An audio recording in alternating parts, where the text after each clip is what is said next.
설교가 필요 없을 것 같은 예배가 참 충만합니다.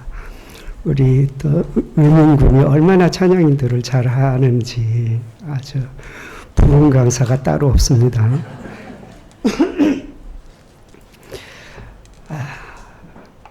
집사님은 내 설교 노트를 보셨는지 설교를 다 하셨어요, 기도로. 예, 정말 감사합니다. 우리는 3주에 걸쳐서 찬양에 관한, 찬송에 관한 말씀을 나누고 있습니다. 첫 번째 날은 제가 찬송이란 말씀을 드렸습니다. 찬송의 정의를 말씀드렸는데 기억나실까요? 찬송이란? 예, 안 나셔야 돼요. 그래야 제가 또 하죠. 가장 엄선된 가장 아름다운 단어 선별해서 가장 좋은 말로 가장 높으신 하나님을 자랑하는 것, 이것이 찬송이라고 그랬습니다.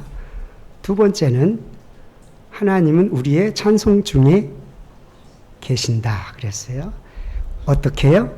우리가 찬송할 때 그 찬송을 왕좌 삼으셔서, 보좌 삼으셔서, 용상 삼으셔서 그 위에서 어명을 내리셔서 다스리신다 했습니다. 그만큼 우리의 찬송이 귀하고 소중한 것이다 라고 말씀드렸습니다. 오늘은 그러면 하나님이 직접 우리의 찬송 위에 앉으셔서 통치하실 때 어떤 사건들이 벌어지는지 그 현장을 한번 같이 가보려고 합니다. 첫 번째는 여리고성, 두 번째는 엔게디 골짜기에 연합군 3개국 연합군과 맞짱 뜬 여호사밧, 그 다음에 세 번째는 빌립보 감옥, 지하 감옥에서 찬송했던 바울과 실라를 찾아가 보려고 합니다. 이 세 사건은 공통점이 있습니다. 뭘까요?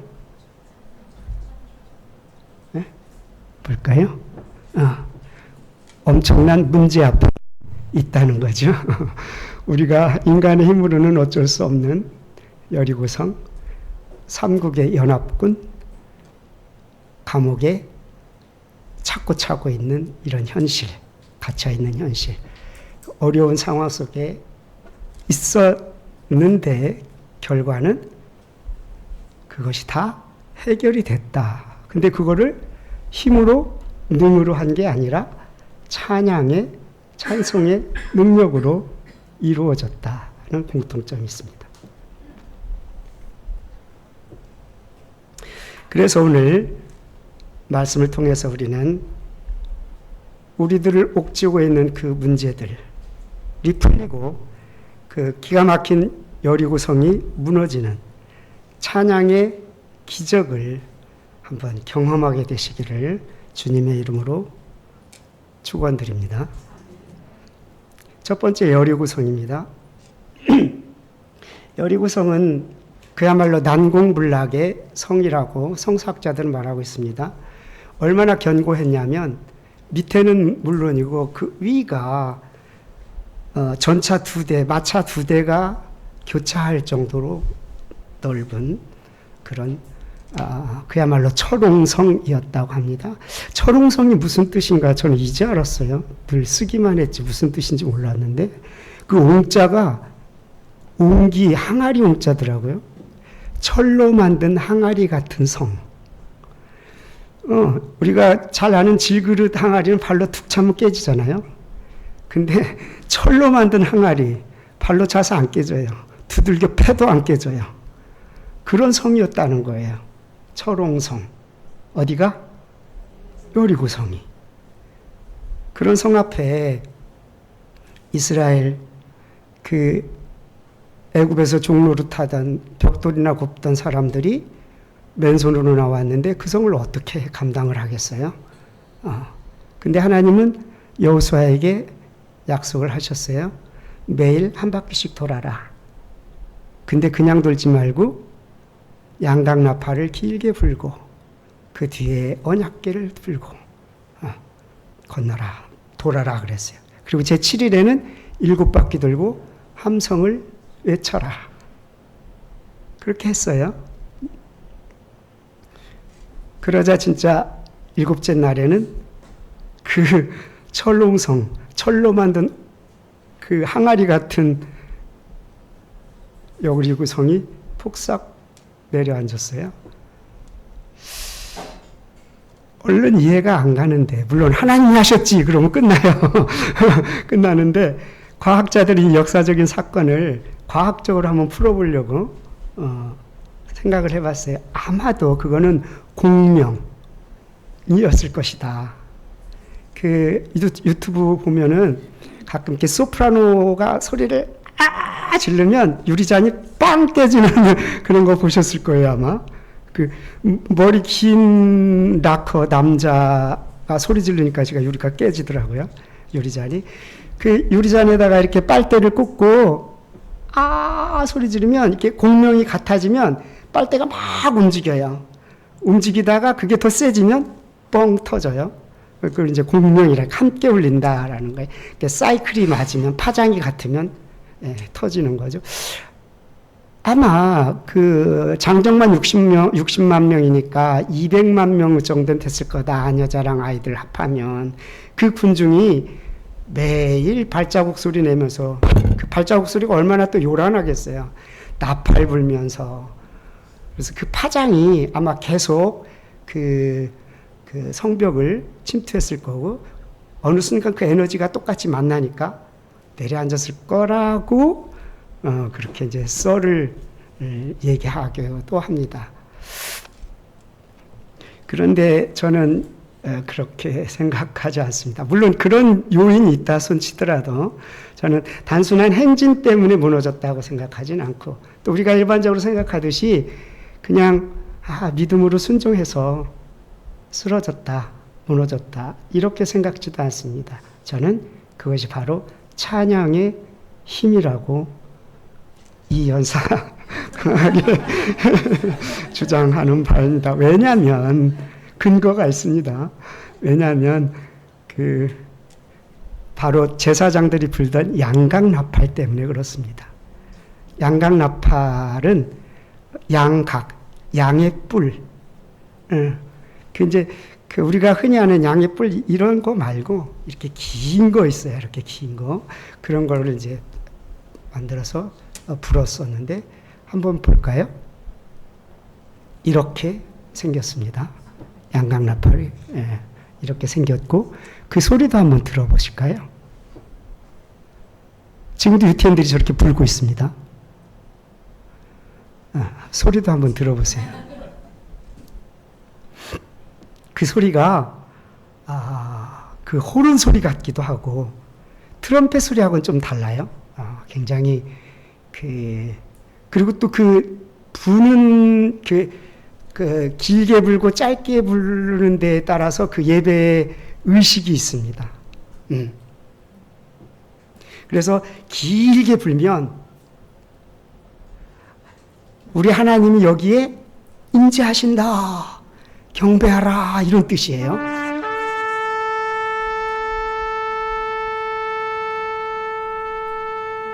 한번 길게 불면 왕이 오신다. 세 번 짧게 불면 리턴, 회개하라. 일어나라, 깨어라.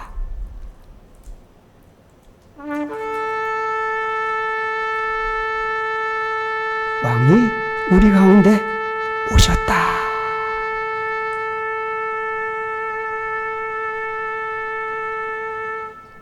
이렇습니다. 일부에 들려드렸으면 참 좋았을 텐데 그게 2부에 오시라고 그랬어요. 그래서 제가 바로 이런 그냥 나팔이 아니라 하나님을 찬양하는 하나님의 임재를 알리는 악기였던 거예요. 그래서 이 악기를 제사장들에게 들려서 불게 하셨고 그 뒤를 백성들이 따랐던 것입니다.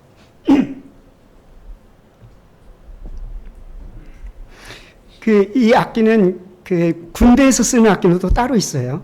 군대에서 쓰는 악기는 민수기에 보면은 어디 갔어요?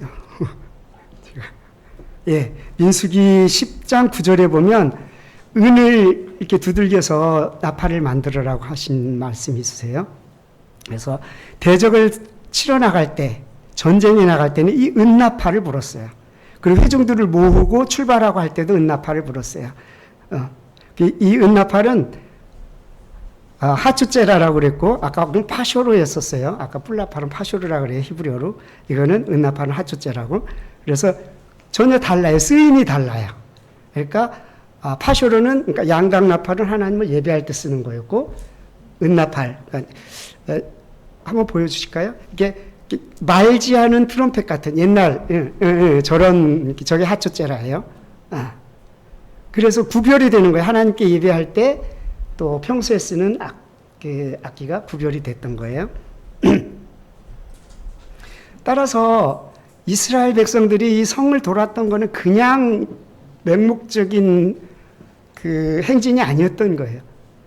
하나님을 찬양하고 하나님의 임재하심을, 하나님의 함께하심을 찬양하면서 돌았던 음악 예배 행진이었다고 저는 보는 거예요.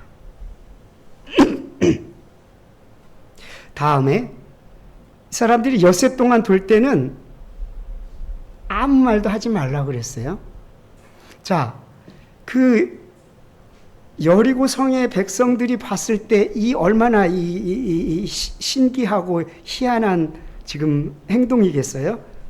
아무 말도 안 하고 나팔 소리만 울리고 돌고 있어요. 매일 한 바퀴씩 돌고 있어요. 위에서 볼 때는 참 신기하고도 우스운 상황인 거예요. 그러면서 가만히 있겠어요? 생각해 보면 별 야유를 다 했겠죠. 조롱하고, 야, 너네 산책 나왔니? 칼은 어디다 두고 발만 가지고 나왔냐? 뭐 이러거나, 돌아가지. 뭐 하여튼 별별 야유를 다 퍼붓을 거예요. 그때 뭐라 그래요? 아무 말도 하지 말라 그랬어요. 침묵에 일관하고 돌았어요. 다만 무슨 소리만 들려요? 하나님을 찬양하는 양각 나팔 소리만 들려요. 거기에만 온 마음과 귀를 집중한 찬양 예배의 행진이었다고 저는 보는 거예요. 바로 이 영성의 찬양이 결국은 누적돼서 제7일에 무너지게 되는 거죠. 그런데 세 번째로 더 중요한 게 있어요. 무너지기 전에 바로 선포한 찬양의 함성이었어요. 마지막 7번째 바퀴를 돈 후에 제사장들이 양각 나팔을 길게 불 때 온 백성이 일제히 큰 소리로 함성을 질렀다 이렇게 되어 있어요. 여기서 함성으로 번역된 히브리어 테로아라는 단어는 그냥 외침이 아니에요. 왕이 왕자에 등극하실 때 외치는 경배였었어요. 그리고 왕이 전쟁에서 승리하고 돌아올 때, 개선할 때 부르던 Shout of Triumph, 그러니까 개선의 함성이었던 거예요. 자, 그럼 이제 분명해졌죠? 그냥 도는 게 아니었던 거예요. 찬양의 예배였던 거예요. 찬송의 행진이었던 거예요. 그로 인해서 그 철옹성, 철로 만든 항아리 같은 여리고성은 결국은 주저앉게 되었던 거예요. 하나님이 우리 가운데 임재하시고 이미 승리가 주어졌다고 믿는 그 함성, 기쁨의 찬양이 그 철옹성을 무너지게 했던 것입니다. 여리고 성벽은 아직 눈앞에 멀쩡하게 버티고 서 있어요. 손톱만큼의 균열도 보이지 않아요. 그럼에도 불구하고 이스라엘 백성들은 하나님이 이미 이 성을 우리에게 주셨음을 확신하고 믿고 이 여리고성이 흔들릴 정도의 웅장한 승리의 찬송의 함성으로 울렸던 것입니다. 그러자 기적은 찬양의 함성 후에 일어났습니다. 우리가 그 미리암처럼 홍해를 건넌 후에 북치고 장구치고 찬양하는 건 누구라도 할 수 있어요. 문제가 풀렸을 때, 고난을 통과했을 때 우리가 찬양할 수 있어요. 그러나 아직 여리고성이 버티고 서 있는데, 문제는 그대로인데 그곳에서 하나님의 약속을 붙들고 찬양하기란 쉬운 게 아닌 거예요. 그럼에도 하나님이 그 약속하신 약속을, 그 승리의 약속을 미리 선포하면서 찬양의 함성을 울린 것, 그것이 바로 여리고성을 무너뜨린 비밀이었던 것입니다. 자, 두 번째 현장은 역대하 20장 유다 왕국의 엔게디 골짜기입니다. 우리가 잘 아는 대로 모압, 암몬, 에돔 이 세 부족, 세 국가는 이스라엘이 애굽에서 나올 때부터 뒤에서 괴롭히고 앞에서 괴롭히고 옆에서 괴롭히던 아주 악질 이스라엘의 원수 국가들이었었어요. 이 세 나라가 어느 날 연합해서 예루살렘 코앞에까지 엔게디 골짜까지 쳐들어왔어요. 이때 여호사밧은 공황 상태에 빠졌어요. 두려워서 하는 말이 우리는 대적할 능력도 없는데 어찌할꼬. 그리고 갈팡질팡하고 있을 그때 하나님은 레위 사람 아하시엘을 통해서 이렇게 말씀을 전합니다. 이 전쟁은 너희의 전쟁이 아니야. 내게 속한 전쟁이야. 라고 말씀해 주십니다. 고대 근동의 역사를 보면 그 당시 사람들은 나라 간의 싸움이기도 했지만 그들이 섬기는 신들의 싸움이기도 했어요. 그래서 자기 나라가 지면 우리 신이 약하고 무능한 거고, 이기면 자기네 신이 강하다고 믿었던 거예요. 자, 이런 상황에서 전쟁이 하나님께 속한 것이라는 말씀을 들은 여호사밧은 희한한 전쟁 준비를 합니다. 우리가 잘 알듯이 그가 감행한 작전은 세계 전장사 어디에서도 찾아볼 수 없는 기가 막힌 기상천외한 전술이었습니다. 칼을 잘 쓰는 최정예 돌격대 대신에 찬양대 가운을 입혀서 레위 사람들 찬양대를 맨 앞에 내보내서 찬양하게 했습니다. 이것은 군사학적으로 거의 자살 행위입니다. 잘 알듯이 두 군대가 부딪히는 맨 앞에 자리는 화살을 맞아 죽든 칼 맞아 죽든 창에 찔려 죽든 제일 먼저 죽는 자리입니다. 그런데 이스라엘 백성들은 그 찬양대는, 레위 찬양대는 하나님의 주권을 신뢰함으로 그 자리에 섰습니다. 우리 찬양대는 그렇게 영적 최전선에 쓴 사람들입니다. 그리고 뭐라고 찬양해요? 여호와께 감사하세. 그의 인자하심과 선하심이 영원하도다. 이렇게 노래를 부르면서 행진해 나갔어요. 참 성경은 기가 막히게 그 놀라운 타이밍을 기록하고 있어요. 뭐라고요? 그 노래와 찬송이 시작될 때. 네, 그 노래와 찬송이 시작될 때 어떻게 됐죠? 하나님께서 복병을 두셔서 적들을 치게 하셨어요. 자, 이 복병이 하나님의 천군 천사인지 정말 이스라엘의 그 매복한 군대인지는 기록이 없어요. 그러나 하나님께서 간섭하신 전쟁인 것은 분명합니다. 자, 이렇게 예기치 못한 기습이 시작되자 연합군 진영은 발칵 뒤집혔어요. 이 찬양대가 당당하게 그 노래하며 걸어오는 모습은 그 당시 사람들에게는 참 신기하기도 했고, 그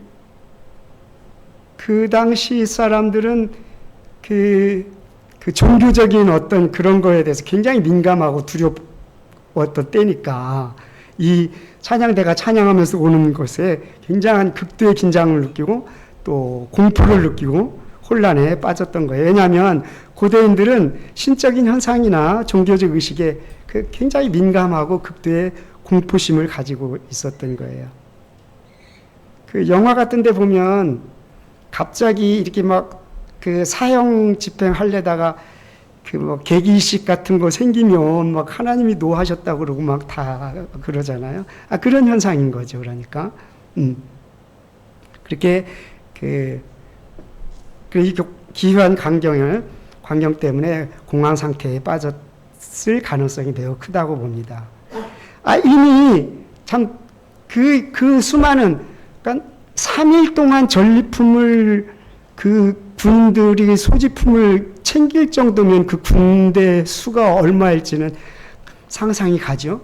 그 많은 군대 앞에 찬양대가 찬양하면서 나오는 거예요. 당당하게. 이미 이긴 것처럼. 이 사람들은 벌써 영적으로 심리적으로 주눅이 들고 공황 상태에 빠졌던 거예요.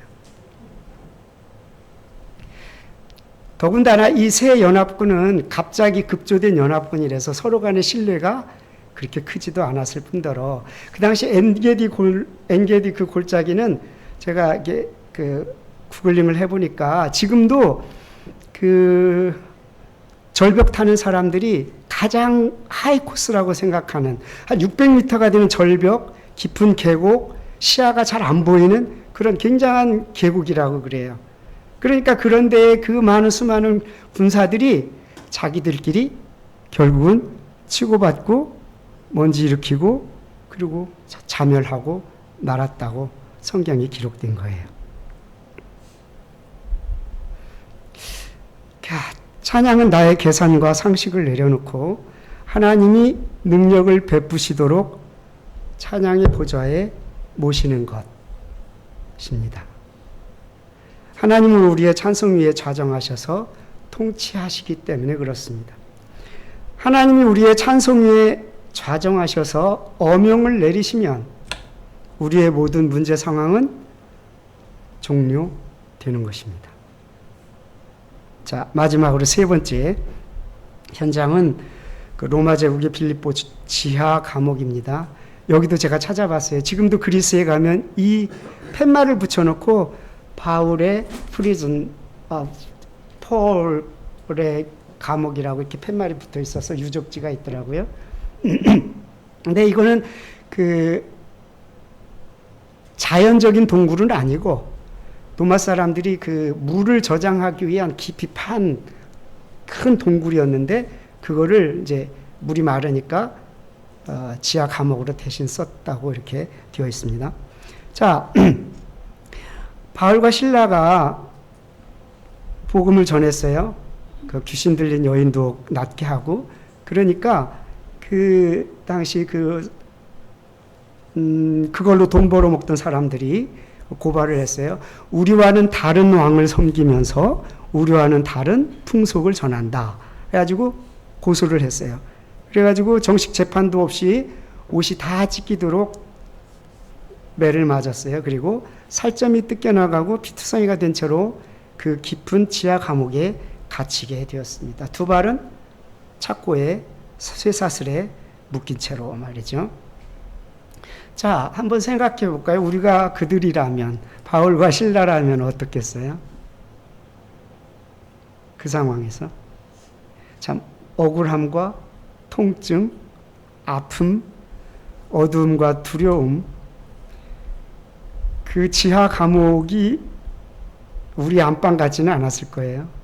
죄수들이 거기 화장실도 따로 없는데 죄수들의 배설물 하며 그 퀴퀴한 지하 감옥의 냄새, 벌레, 쥐, 그런 상황에서 찬송할 수 있다는 게 우리 같으면 쉽지 않았을 거예요. 차라리 원망하고 불평하고 신음과 탄식하는 것이 인간적이지 않았을까 싶어요. 그럼에도 불구하고 사도행전 16장 25절은 이렇게 기록되어 있습니다. 한밤중에 바울과 실라가 기도하고 하나님을 찬송했다.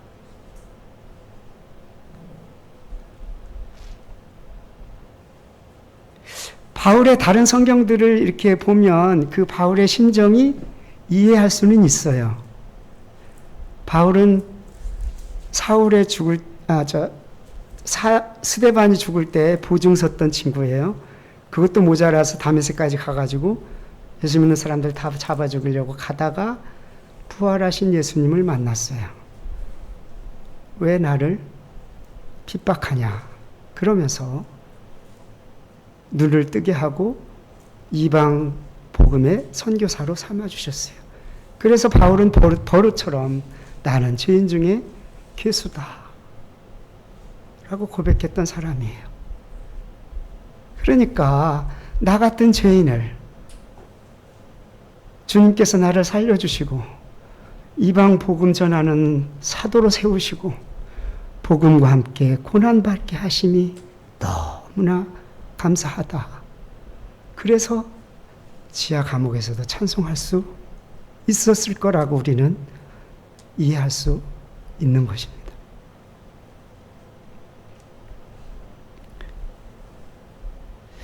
그 지하 감옥 동굴의 그 웅장한 울림을 타고 두 사람의 그 부드럽지만 당당한 찬송 소리가 퍼졌을 겁니다. 우리 그 트로트 경연대회인가 뭐 그런 거 보면 가끔 아주 좋은 베이스를 가진 사람들이 출연을 해요. 그러면 심사위원들이 다 하는 말이 뭐라 그래요? 동굴 베이스를 가졌다고 그러잖아요. 자, 그 동굴에서 울리는 두 남자의 듀엣. 무슨 찬송을 했는지는 모르겠어요. 아마도 그때 그 당시 유태인들이 늘 부르던 시편가 중에 하나겠죠. 주님은 선하시고 인자하심이 영원하다라고 찬송을 했을 거예요. 만약 우리가 그 자리에 있었다면 아마 내 주를 가까이 하게 함은 십자가 짐 같은 고생이나 내 일생 소원은 늘 찬송하면서 주께 더 나가기 원합니다. 그런 찬송을 했겠죠, 우리라면. 자, 이 두 남성의 그 참 부드럽지만 힘있는 확신에 찬 그 찬양이 울려 퍼지는 것을 간수들이 듣고 있어요. 그러자 그때 옥터가 흔들리고 철창이 열리고 착고가 풀리고 자요의 그 지진이 일어나게 됩니다. 이 지진이 동굴 전체를 무너뜨리지는 않았어요. 정확히 바울과 실라가 묶여있는 그 감옥의 문만 열리고 그들의 착고만 풀렸어요. 그리고 이 기적은 거기서 끝나지 않죠. 간수가 보니까 문은 다 열리고 착고는 풀렸는데 죄수들은 안 보이니까 아이고 죽었다. 내가 죽어야 되겠다. 그리고 자결하려고 그러잖아요. 아마도 그때 법은 그랬나 봐요. 죄수를 놓치면 자기가 죽는. 그러길래 자결을 하려고 그랬겠죠. 자결하려고 하니까 뭐라 그래요? 바울이 우리 여기 있다. 그러지 말아라. 그러니까 이 죄수가 바울 앞에 무릎을 꿇고 엎드려서 하는 말. 선생이여, 우리가 어떻게 해야 구원을 받을 수 있습니까? 여기 선생이여라고 하는데 영어로는 sir 됐어요. 경이여, 경들이여, 극존칭이죠. 간수가 죄수에게 극존칭을 쓰고 있어요. 어떻게 해야 우리가 구원을 얻을 수 있습니까? 그때 뭐라 그래요? 바울이 주 예수를 믿어라. 다 같이요. 그리하면 너와 내 집이 구원을 얻으리라.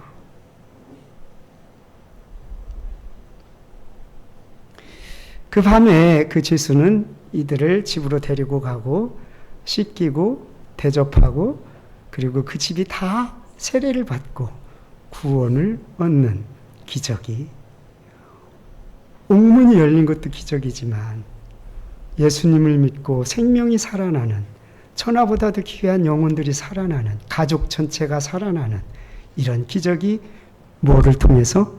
찬송을 통해서.